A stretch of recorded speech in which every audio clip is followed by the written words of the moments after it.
my community by saying we need to wake up because a lot of us are wide awake. We know racism is still alive and well. We know prejudice exists. We know that we've got to scratch and claw our way, and on far too many occasions, most of us still have to be twice as good to get half as much. We understand. We get that. The point is that there is such a phrase that's applicable at all times to all people, and that is knowing when to pick your battles. Understanding that certain things just ain't worth it, particularly when you can't prove anything. I'm looking at an article on MSNBC the other day. I think the writer was Jahan Jones. Got it right in front of me. Talked about the Washington Post article and publishing a photo of Dallas Cowboys owner Jerry Jones standing with a racist mob when he was a teenager in Arkansas in 1957. It said on the first day of classes at North Little Rock High, a crew-cut sophomore named Jarrell Wayne Jones found his spot among a phalanx of white boys who stood at the front entrance and blocked the path of 6 black students attempting to desegregate the school. Jones told the Post he only showed up that day to observe what was going on. But the Post explained why that seemed implausible. Quote, the photographs indicate Jones had to scurry around the North Little Rock 6 to reach the top of the stairs before the black students completed their walk up to the schoolhouse door. And while Jones offered a common explanation of the confrontation, that it was the work of older white supremacists, most of those surrounding the 6 young black men were teenagers. These revelations are offered as evidence of Jones' history with racism. This is what the article says. In an article largely focused on his failure to hire a black head coach throughout his decades-long tenure as the Cowboys owner. Then it mentions me. Others have claimed that invoking Jones' past to bring up his present behavior is immoral. The loudest of that group is Stephen A. Smith, an ESPN commentator who has bragged about the ritzy perks he's received from Jerry Jones. Let's set the record straight. I do television. I was having a good time, just like I love trolling Cowboy fans who disgust me, but I mean that affectionately. It's just sports teams, sports lovers hating sports teams and their fan base. That's all it is. It's nothing serious. Secondly, you want to call it a perk? First Take showed up to do a show from the Dallas Cowboys practice facility after it was something the Cowboys and ESPN discussed, and I was riding on Jerry's helicopter to open the show. It was a skit to open the show. There is no perk that I have ever received from Jerry Jones, unless you want to call that one.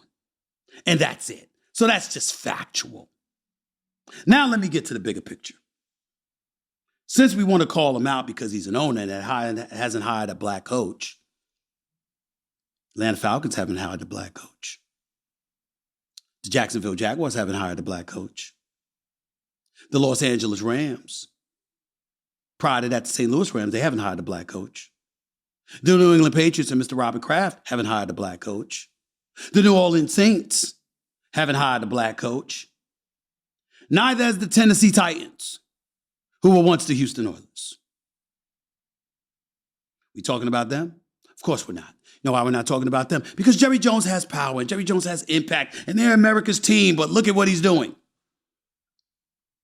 What I'm saying to you, fair enough, believe what you want. What that got to do with somebody else's blackness if they respectfully challenge the use of a photo when he was 14 years old to make the point? That's the issue. The issue is not a healthy debate about what Jerry Jones feels and what Jerry Jones believes. We had that issue with Jerry Jones when the Colin Kaepernick stuff propped up. And he swore that none of his players would ever take a knee. Although he ultimately did it in September of 2017 after Donald Trump, then president, had a rally in Alabama the previous weekend, just a couple of days earlier, because this was Monday Night Football. It was either Monday or Thursday night, I don't remember. September of 2017. President Donald Trump at the time had a rally in Alabama, brought up the whole Colin Kaepernick situation, and guys taking the knee, accusing them of being unpatriotic, hijacking the narrative to change it for his political expediency, and then said, I'd fire all of those sons of bitches. All of them. That's what he said. And only then did the NFL unite in unison, locking arms if you were the Arizona Cardinals, taking a knee if you were Jerry Jones and the Dallas Cowboys. Prior to that, he wasn't taking a knee. He got called out for that. I know people who are Cowboy fans that swore they would never root for the Cowboys again because Jerry Jones took that position. Fair enough. He didn't hire a black coach. Fair enough. But you're going to pull a 14-year, you're going to pull a photo of him from 66 years ago when he was 14 years old, standing in a crowd trying to desegregate a school, and that's reason to say what you're saying? I made the point that I made, ladies and gentlemen, because how many times do I have to tell y'all what my old saying is? When white folks catch a cold, black folks catch pneumonia. It is always worse for us. No matter what, the system assures it. And when you reach that far to denigrate, castrate, and demonize an individual, what do you think is in store for you? That was my point. But I see people talking smack. And they want to challenge, and they want to talk about me and my blackness. Well, what are you doing? You got an athlete that got problems. Oh, man, he always dogging black athletes. Excuse me, I'm always praising black athletes. They happen to be going against one another, and I'm talking about sports. If one can play, one can't, what the hell you want me to do? Ignore the one that can't play because he ain't black, because he ain't white? I'm talking about competition. If you're competing against one another, there's a winner and there's a loser. And you're talking about the ones who won, and you're talking about the ones who lost. And if they both happen to be black, how come I'm not being recognized for celebrating the excellence and success of the black person that achieved? But I'm hating on a black dude. Somebody shoot 2 for 20. Oh, man, and the Stephen A. sellout. That's in sports. You have any idea how idiotic you sound? I saw T.O. opening his mouth the other day, having something to say about me. Still mad about Jerry Jones, T.O.? It ain't my fault he let you go. Did you promise Michael Irvin and the crew that you would keep your mouth shut and not cause any bad headlines that would force people to assume that you were the divisive force in the locker room and ultimately get yourself cut? Didn't we warn you about that before you arrived in Dallas? Is it our fault you didn't listen? I wish Colin Kaepernick was in the league today. He deserves to be. He was blackballed unfairly, demonized unfairly. It ain't right what happened to him. But weren't you warned about how they would react to you? We want to bring up history. We want to bring up Malcolm X. We want to bring up Dr. Martin Luther King. We want to bring up a whole bunch of folks within the black community that have been leaders and what have you. Don't they plan? Don't they strategize? Don't they organize before they execute? Haven't we learned that with Rosa Parks? Didn't we learn that with various other situations throughout African American history? Civil rights just came about because we snapped our fingers? Voting Rights Act just came around because we snapped our fingers? It wasn't planned, it wasn't thought out, it wasn't orchestrated? Did we exercise some level of intelligence? So when a person points that out, we got a problem with them. Stephen A., you're on Hannity. So what? I ain't a Republican. I ain't a conservative. I have some conservative views. Show me a black home that does it. See, that's another story we don't talk about. I was raised in a black household. I'm a black man. Don't talk to me about conservatism. My mother never voted for a Republican in her life. I'll be damned if she didn't exercise conservatism in her home. It wasn't a democracy. You didn't have a right. You better do what the hell you told or else. And then she'd point to my father, who was eating his pork chops or drinking his Budweiser while watching his West Ends or baseball games. And you knew the cardinal rule. Don't interrupt them. Don't let mama come over and complain about you. It's an automatic ass whipping. There is no negotiation. Why? Because guess why? It wasn't a democracy. All of this stuff that we living in this world today with this woke culture. I ain't throwing any shade on it. I'm just telling you. In a lot of black homes, it didn't go down like that. This is how it's going to be. You got the right to leave. But if you here, this is how it's going to be. Period. Why we acting like we don't know? Why we acting like we don't know? I come from a place where I want to hear everybody. I'm edified by the intelligence and the intellect and the civility of people from our community. Karen Hunter is a friend of mine. She's got our show on Sirius XM, channel 126, every weekday afternoon from 3 to 6 p.m. Eastern Standard Time. I love her with all my heart. Sometimes we don't agree. Just like we don't agree on this Jerry Jones thing. So what?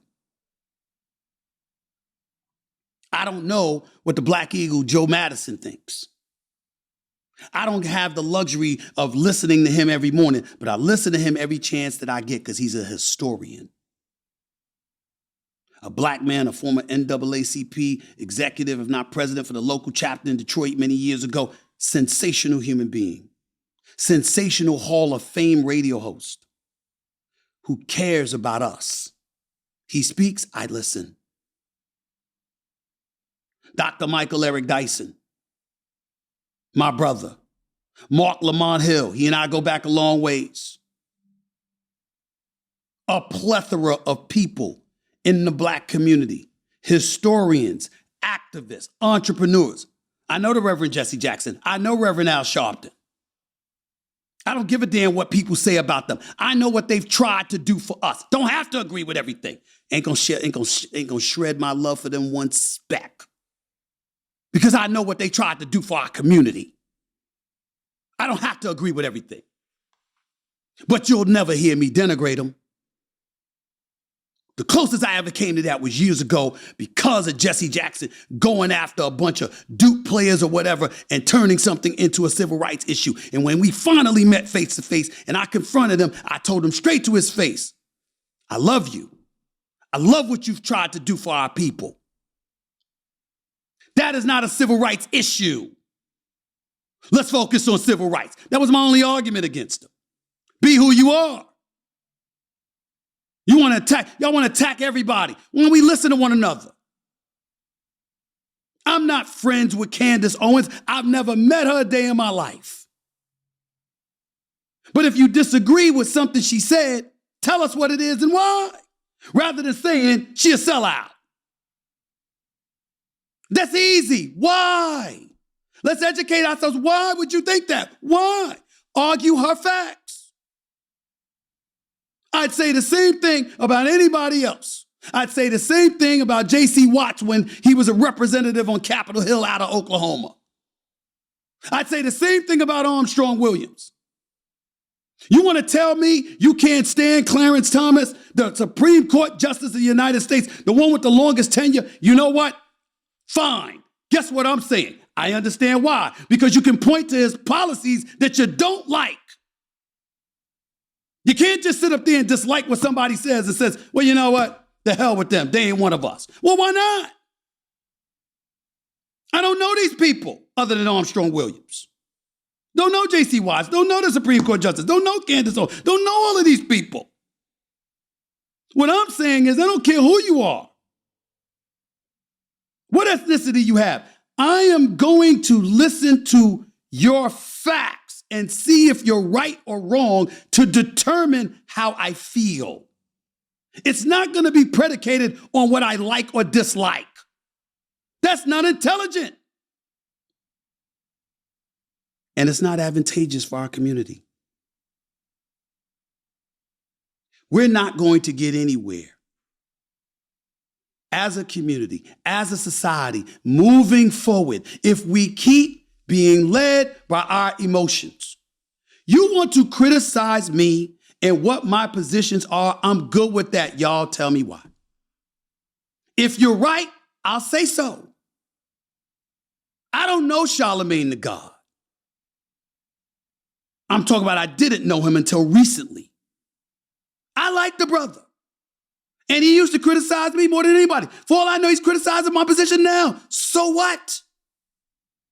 Because what I said to him was, what I care about is you attacking my position, not me. That's what I'm saying. You disagree with me? Why? Educate me. Tell me why. If you're right, I will confess you're right. But I got people in the industry. You know how hard it is for me to listen to people that have worked in this industry for years with the stuff I know about them, listening to them and their drivel, talking nonsense about me. They ain't do a damn thing to help our community. I put my career on the line every day fighting for us. And we're going to go out like that because I don't agree with y'all position on a still photo from 66 years ago. Really? We better wake up, y'all. Because see, people who ain't getting caught up in emotions and being a divisive force within their own community are propelling. We might have some folks from the white community that are scared about the way our society is today, and they think that they desperately need to grab and hold on to a time that once was. But the vast majority of folks in the United States of America ain't thinking like that. They're marching forward, living their best life, trying to strive and succeed. The black community is no longer the dominant minority. That would be the Latino community. I wonder why that is. Could it be, perhaps, that they don't question one another's raw authenticity and ethnicity just because they disagree? No one does it but us. No one. And for the record, as it pertains to Jerry Jones, one last time. I had somebody ask me, don't you think it was the responsibility? I'm going to read it here. I'm not going to tell y'all who it was, but they're well known. I do not agree with your defense of Jerry Jones. I know you don't mind, but you think he was there just to watch? How many black coaches has he hired? His equity work is what? I want to be educated. What has he done since to stem the tide of racism and exclusion?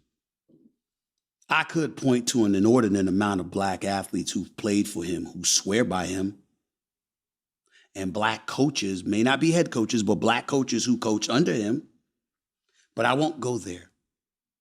Instead, I'll ask a somewhat rhetorical, but very provocative question to you all.